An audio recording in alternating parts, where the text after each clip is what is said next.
सिंधुदुर्गमध्ये बळीराजा सुखावलाय। पावसामुळे शेतीच्या कामांना आता वेग आलाय। पावसाने दडी मारल्याने शेतकरी दुबार पेरणीच्या संकटात होते।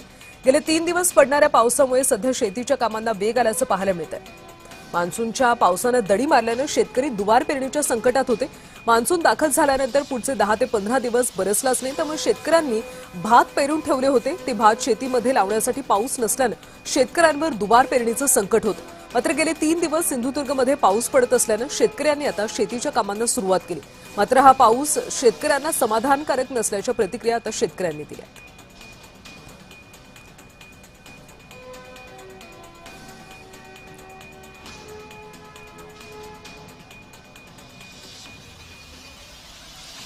तर पावसामुळे आता शेतीच्या कामांना वेग आल्याचं पाहायला मिळते। सिंधुदुर्गमध्ये जोरदार मुसळधार असा पाऊस पडला, त्यामुळे शेतकऱ्यांवरचं दुबार पेरणीचं संकट आता टळलंय।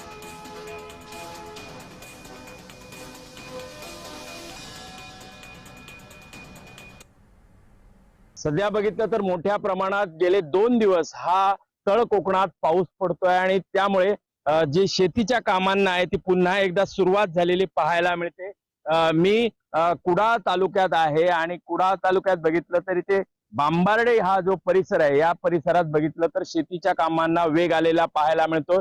जी भाताची रोपं लावलेली होती ती आता काढण्यायोग्य झालेली आहेत आणि ती काढून ही पुन्हा लावणी केली जाणार आहे। त्यामुळे शेतीच्या कामांना जो गेले 2 दिवस पाऊस पडतोय त्यामुळे वेग आलेला पाहायला मिळतोय। आमच्या आता माझ्या समोर एक महिला आहेत।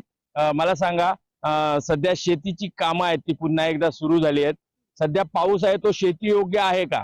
नाही, आता 5-2 महिने अजून काय 2 महिने पाऊस नाही आहे, तेव्हा आम्ही आता सुकात पडतो। आता बघतो पावसाची वाट येता का, तो पाऊस येईल तर आम्ही सुरुवात करतो। सुरेश टोलगेकर, जय महाराष्ट्र, कुडाळ, सिंधुदुर्ग।